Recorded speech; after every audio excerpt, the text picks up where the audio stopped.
Matapos ang ultimatum ni Donald Trump, inilunsad ng Estados Unidos ang unang bugso ng mga pag-atake sa mga target militar sa isla ng Harq, Iran, habang malawakang inaatake ng Israel ang mga tulay at riles ng tren. Naganap ito matapos bantaan ni Trump na wasakin ng sibilisasyon ng Iran ngayong gabi. Tumanggi ang Iran sa negosasyon at bago ang pag-atake ng Amerika, ginamit nila ang mga sibilyan bilang panangga sa mga tulay at planta ng kuryente para hindi maatake ng Amerika ang mahahalagang pasilidad. Samantala, may kaunting pagkataranta sa Amerika dahil naniniwala ang mga taga-suporta ng Kilusang MAGA na gagamitin ni Donald Trump ang sandatang nuklear sa lalong madaling panahon. Samantala, hinikayat ni propagandistang Tucker Carlson ang mga opisyal at militar na umatake. At kunin kay Donald Trump ang tinatawag na buton nuklear dahil totoong naghahanda siyang gumamit ng sandatang nuklear na hindi dapat payagan. Tatalakay natin sa episode na ito kung paano tayo nauwi sa sitwasyong ito at bakit nabigo ang negosasyon. Ako si Alexei Pechi, tara't pag-usapan natin ang paksang ito. Pero bago tayo magsimula sa episode na ito, hinihiling ko na mag-subscribe kayo sa channel, i-like ang episode na ito at mag-iwan ng kahit anong komento sa video na ito. Napakahalaga nito para sa pag-unlad ng channel. Lubos akong magpapasalamat sa inyo para dito. Mag-subscribe din kayo sa Telegram channel kong Pechi News. Nasa video description ang link. Kaya ngayon, nagbanta si Donald Trump na wawasakin ang sibilisasyon ng Iran dahil nabigo ang mga negosasyon. Iniulat na nagpadala ang Iran ngayong araw ng tugong may 10 punto kay Trump tungkol sa panukala ng US sa pagtigil ng digmaan.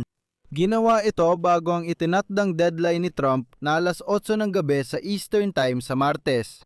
Sinabi ni Trump na kung walang kasunduan sa oras na iyon, mag-uutos siya ng malawakang pag-atake sa sibilyang infrastruktura ng Iran. Sinabi ng Iran na magsasagawa sila ng ganting atake sa mga pasilidad ng enerhiya at supply ng tubig sa mga bansa sa Persian Gulf. Pagkatapos sinabi ni Trump, at ito ay CP, binigyan ko sila ng pagkakataon pero hindi nila ginamit. Kahit malapit na matapos ang ultimatum ni Donald Trump, sinikap pa rin ng US, Iran at mga regional na tagapamagitan na talakayin ang mga kondisyon ng dalawang yugtong kasunduan. Isang 45 araw na tigil putukan na pagkatapos ay gagamitin para sa negosasyon at sa huli ang paglagda ng isang ganap na kasunduan sa pagtigil ng digmaan. Sinabi ni Donald Trump na posibleng magkakasunduan bago madgabi ng Martes, ngunit sa huli walang palatandaan na malapit na ito. At ang Iran ay naghayag na tuluyan na itong umatras sa anumang negosasyon, direkta man o hindi direkta. Sabi nila, 2 linggo nilang tinalakay sa Iran ang sagot at ipinadala ito noong Lunes sa mga tagapamagitan mula Pakistan pero hindi nagustuhan ni Trump ang sagot. Pero ano nga ba ang isinagot ng Iran doon? Binigyang diin ng Iran ang pangangailangang tapusin ang digmaan, hindi lang pansamantalang tigil putukan. Parang ganito rin ang ugali ni Vladimir Putin sa usapan ukol sa pagtatapos ng digmaan ng Russia sa Ukraine.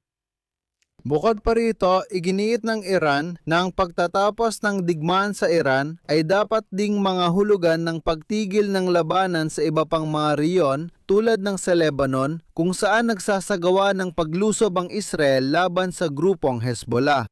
Hinihiling din ng mga Iranian na ibigay sa kanila ang pamamahala sa kipot ng Hormuz at humingi sila ng kabayaran para sa muling pagbangon. Hinihiling din nila ang pagtanggal ng lahat ng sangsyong ipinataw ng Estados Unidos at pandaigdigang komunidad. Malinaw na hindi pumayag ang Estados Unidos sa lahat ng ito. Samantala, mukhang talagang binigyan ang Iran ng isang tiyak na pagkakataon.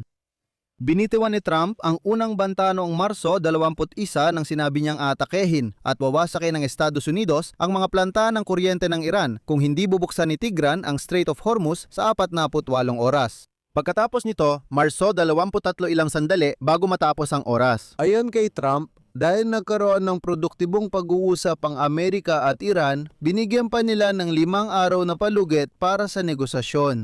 Noong Marso 26, pinalawig pa ni Trump ang palugit ng 10 araw na sinabing humiling ang Iran ng karagdagang oras at kaya itinakda ang bagong deadline sa Abril 6.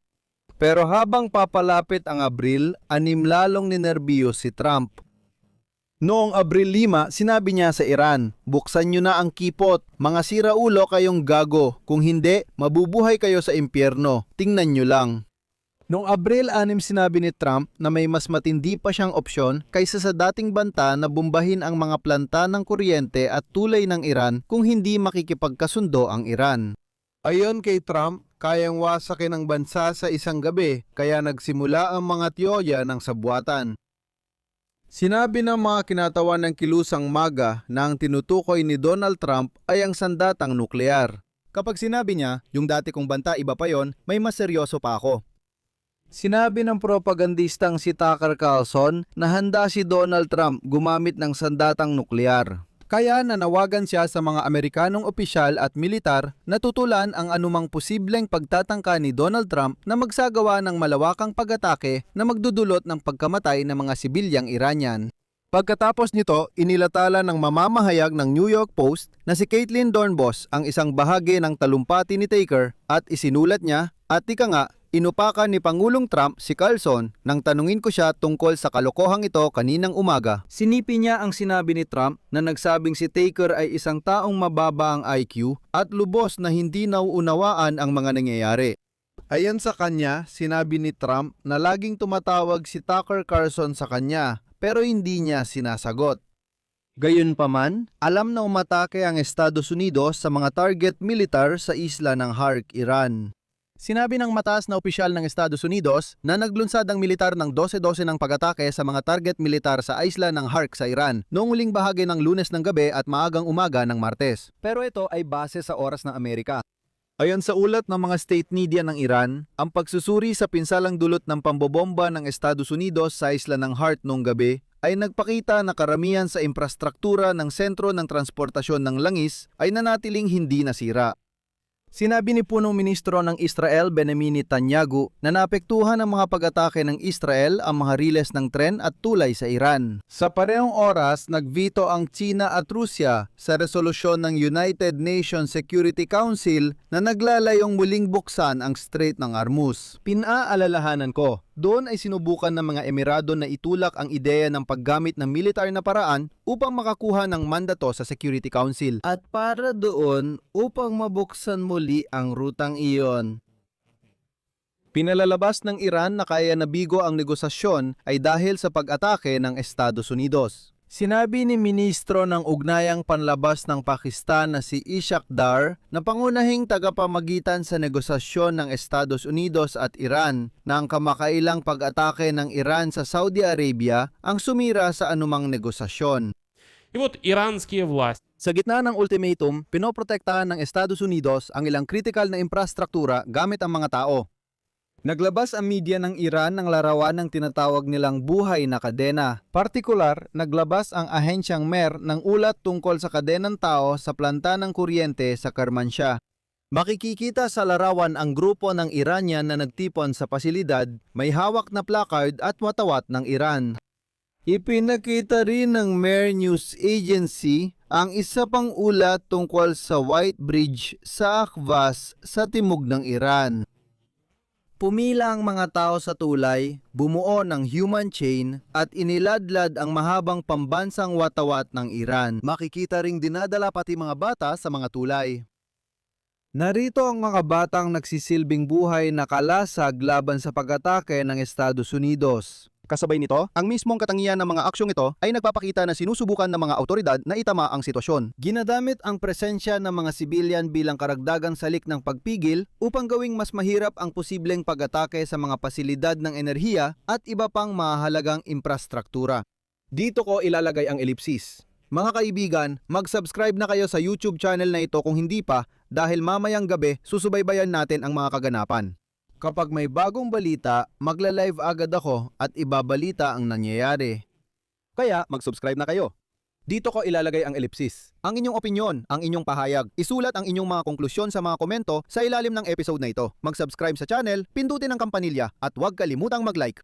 Kung gusto ninyong suportahan ang channel na ito sa YouTube, maaari ninyong gawin ito sa pamamagitan ng kahit anong donasyon. Pwede ninyong gamitin ang QR code na nasa inyong mga screen. Ito ang pinakamadaling paraan para suportahan ang channel na ito. Sa isang click lang, maaari na kayong magbigay ng suporta.